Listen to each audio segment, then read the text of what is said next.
Sejam bem-vindos à sexta aula do meu curso gratuito e nessa aula a gente vai conversar um pouquinho sobre luz, sobre os diferentes tipos de luz que tem, aquela história de luz boa, de luz ruim, fotografar ao meio-dia não dá, que é bom no começo do dia. Então vamos desvendar um pouquinho os diferentes tipos de luz, quebrar um pouco esse mito de que tem luz boa e de que tem luz ruim e entender como que a gente pode tirar o melhor proveito de cada situação. Então vamos lá. Luz é literalmente a base da fotografia, como mais uma vez o próprio nome diz, fotografia é escrever com luz. Então se você quer escrever com luz, o mínimo que você tem que saber fazer é saber ler a luz também. Então não só ficar prestando atenção na composição, ficar prestando atenção no equipamento, na lente, sair apontando a câmera para qualquer lado. É importante que você consiga entender como que a luz pinta o cenário, pinta o objeto, pinta o que você está fotografando e entender como que você consegue fazer o melhor com aquela luz que está disponível. É o que eu sempre falo, a luz é o sal de uma boa foto. Você pode ter uma foto com uma composição incrível e vai ser uma foto bonita, mas quando você vê aquela mesma composição bem iluminada, você entende e fala assim, eu entendi o que estava faltando. Então é isso, tá? Sempre tenda a focar, por mais que é importante saber ler o cenário e saber compor bem o que está na sua frente, é importante entender que o sal, a magia de qualquer fotografia vem na luz, como que a luz consegue retratar aquele objeto da melhor maneira possível. Primeira dica que eu dou para você que quer estudar luz, você que quer trabalhar com fotografia, é que você de fato se dê tempo para observar como que as coisas no seu dia a dia se comportam com diferentes tipos de luz. Eu mesmo quando eu estava começando, eu tinha uma mania de que eu ia na sacada do apartamento e colocava diferentes objetos na sacada desde a hora que eu tinha acordado. Aí eu estava trabalhando, de vez em quando eu ia na sacada e dava uma olhada e via como que o objeto tinha mudado conforme a luz tinha mudado também. Desde a luzinha mais macia do começo da manhã até a luz mais dura do meio-dia. Conforme a luz muda, a nossa percepção do espaço também muda. Então é interessante entender como que o mesmo objeto com diferentes iluminações passam sentimentos diferentes. Então acho que uma boa dica que você pode ter para começar a estudar a luz, na verdade, é com a sua própria mão. Então aqui no caso, como você consegue ver, aqui tenho a luz que está me iluminando aqui, eu coloco a palma da minha mão de frente para a luz, você vê que a minha palma da minha mão está inteira iluminada e você consegue ver toda a minha mão. Conforme eu vou virando a palma da minha mão, deixa eu fazer com essa que vai ser mais fácil.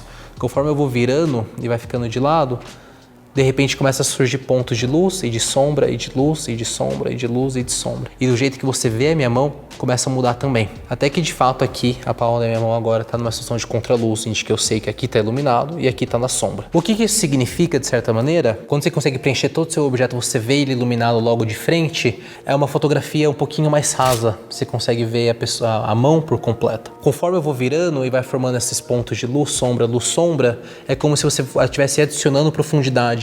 Porque de repente não é só algo plano e raso que você consegue ver tudo de uma vez. Você consegue ver toda a distância da minha mão, porque ela está iluminada e sombreada, iluminada e sombreada. Então conseguir iluminar objetos lateralmente também, você consegue gerar maior profundidade. Isso significa que é melhor ou pior? Não.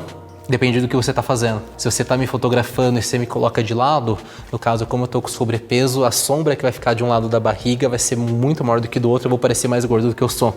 Logo, se você me coloca de frente, eu vou parecer um pouquinho mais raso. Então, não tem nem bom nem ruim. Então, por exemplo, você está fotografando alguém que se incomoda com o tamanho do próprio nariz, que de novo também é algo subjetivo, mas as pessoas às vezes se incomodam. Se você fotografa a pessoa de frente, o nariz parece um pouco menor. Se você coloca de lado, a sombra que o nariz projeta, se a sombra for grande, pode intensificar esse tamanho do nariz também. Então, de novo, não que exista o melhor ou pior, é só entender como funcionam os objetos colocados de frente à luz, que não tem nenhum mistério, não tem nenhuma sombra, quanto colocado de lado também. Adicionar sombras na sua composição, sombras do seu objeto, adiciona profundidade, pode até adicionar um certo ar de mistério. Então é só uma questão de você intencionalmente saber se você quer isso ou não para sua foto. Continuando, existem três principais tipos de luz então que a gente fotografa. Existe a luz dura, a luz direta, como a gente chama. Existe a luz difusa, a luz macia e existem situações de contraluz. No caso da luz dura, o que ela significa? É como se fosse uma luz de sol, uma luz de sol que já subiu um pouquinho, uma luz bem dura que ilumina bem. Como que ela funciona? Então, em resumo, é uma luz dura, tem uma sombra dura também. Então, se um lado está muito bem iluminado, o outro lado vai estar na sombra. É assim que costuma funcionar. Isso significa que isso é bom, que isso é ruim? Não, depende do que você está fazendo. Quando você está fotografando comercialmente, você está fotografando uma peça de roupa, por que você quer evitar esse tipo de luz? É porque o lado que está iluminado vai estar muito iluminado, em compensação o lado que não está iluminado vai ficar muito na sombra.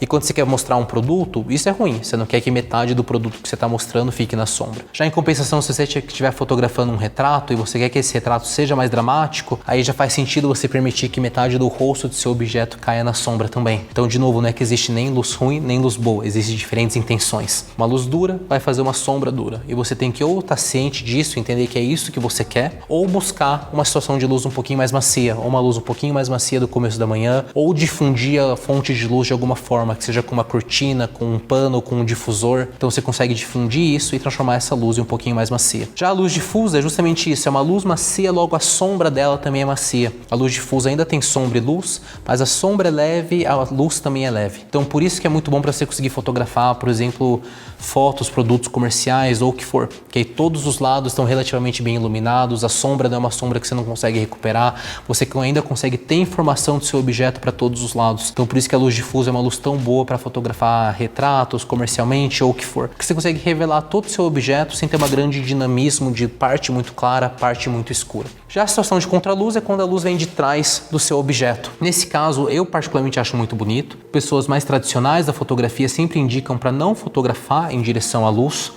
Porém, hoje em dia com a tecnologia da câmera digital, a gente consegue ver como a câmera está ficando. Eu acho que a gente consegue ter certo controle desse contraluz e nos proporciona situações de luz muito bonitas. Então você consegue ter uns flares que brilham saindo por trás do seu objeto também. Você consegue ter uma silhueta muito bonita do seu objeto. O que eu acho importante levar em consideração no seu contraluz é entender qual que é o objeto, qual que é a história que você quer contar. Se você está fotografando o contraluz, você está fotografando o fim do dia, o pôr do sol, e o que importa é aquele momento, é permitir que seu objeto, a pessoa ou o que tiver na frente da sua foto vai ficar na sombra, porque afinal de contas, se a luz vem daqui, não tem como eu querer que as costas da minha mão estejam iluminadas. Afinal de contas, aqui tem a luz, aqui tem sombra. Então, permitir que seus objetos fiquem na sombra e fotometra de fato no fim do dia, no céu, permita que a luz esteja lá e que seu objeto caia na sombra. Mas se você estiver fotografando, por exemplo, ao ar livre, em campo, e você ainda precisa fotografar a roupa que seu modelo está usando, mas o sol está caindo e está numa situação de contraluz e tem que ser lá que você tem que fotografar, aí paciência. Você vai fazer a fotometria no seu objeto e vai permitir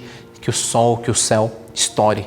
E tudo bem, porque você ainda está priorizando a história que você quer contar. Entender que é isso, o contraluz tem situações muito bonitas, ele proporciona flares, proporciona fins do dia e é muito legal, mas às vezes você tem que fazer uma escolha entre ou sacrificar o fundo ou permitir que o seu objeto fique na sombra. É algo que, de novo, ambas as opções são válidas e cabe a você escolher qual que fica mais bonito na sua fotografia. Em relação aos outros dois tipos de luz direta e luz difusa, como eu falei, é uma luz muito simples, é uma luz macia com uma sombra macia, você consegue fotografar tudo de toda e qualquer direção, funciona muito bem. Já na luz dura, não é que ela é uma luz ruim ou uma luz boa, ela só tem essa característica por ser uma luz forte, a sombra também é muito forte. O que você pode fazer se você quer uma luz difusa, se você quer o seu objeto totalmente iluminado, mas está fotografando ao sol do meio-dia, por exemplo? Você pode pensar em ou difundir essa luz do sol de alguma forma, ou com um difusor, ou um amigo consegue segurar um difusor para você, ou o que você pode tentar fazer? Tentar preencher o lado de sombra.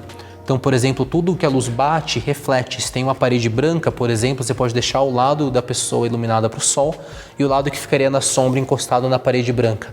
Assim, a luz que vai bater na parede vai preencher a metade que ficaria na sombra também. Então, a luz dura ainda dá para fotografar e ainda dá para tentar desviar dessas sombras muito duras também.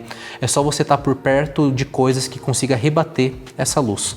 E funciona muito bem. Isso pode ser de fato um rebatedor, que muitas vezes o próprio difusor serve de rebatedor também, como também pode ser uma parede, pode ser o chão, pode ser qualquer coisa que consiga refletir isso, até mesmo o capô de carro funciona também. E é por isso então que as pessoas muitas vezes falam da Golden Hour, tanto da hora do nascer do sol, quanto da hora do pôr do sol, porque é uma luz muito bonita, é uma luz que é dourada, mas ao mesmo tempo é uma luz macia, é uma luz que você consegue iluminar seu objeto de uma forma dourada e bonita, sem ficar com aquelas sombras muito duras do sol do meio-dia. Mas não é porque o Golden Hour é bonito e já é dado de presente que as outras não são boas também. É importante só você se adaptar para trabalhar com a luz que você tiver disponível. Se permita não só investir tempo em edição, em como fotografar, em equipamento, o que for, mas também invista tempo em estudo de luz. É muito interessante que você consiga ver diferentes objetos com diferentes tipos de luz, em diferentes horários do dia, seu próprio quarto, sua própria sala. Vê a sua sala uma hora que a luz entra nela e uma hora que a luz não entra e percebe como a sua percepção do espaço muda. É a mesma sala, mas a energia que o espaço passa é muito diferente. Se permitir ter tempo de observar como seu próprio ambiente muda conforme a luz muda, vai te dar muito mais clareza do que você quer na hora de fotografar. Se você já consegue internalizar esse sentimento da diferença que a luz causa no ambiente, você instintivamente já sabe o que fazer quando você quer fazer uma foto. Ah, eu quero que essa foto passe um pouco de tranquilidade, eu quero que essa foto passe um pouco de alegria. Se eu quero que essa foto passe vitalidade e alegria, então eu vou fotografar com o sol batendo no meu objeto. Se eu quero que essa foto passe mais mistério e contemplação, eu vou fotografar logo depois que o sol acabou de se pôr e tá aquele azulzinho, aquele meio pastel. Então, de novo, se permita observar, estudar a luz, que você compreendeu o que a luz faz no ambiente, nos objetos, vai fazer que você instintivamente fotografe muito, muito melhor. Bom, então é isso para a aula de luz, espero que tenha ajudado. Minha dica é que você de fato se dê tempo para fotografar e praticar bastante, porque é isso que vem de experiência, estuda bastante a luz e observe bastante as coisas ao seu redor. Se permita ser curioso com as coisas. É uma janela aberta, para ver o que a janela está fazendo no ambiente. Essa curiosidade que faz com que você seja um fotógrafo excelente. Mais uma vez, se vocês quiserem participar da nossa comunidade no Telegram, o link está na descrição, assim como todo o material de apoio também está na descrição também. É isso, vejo vocês na próxima aula.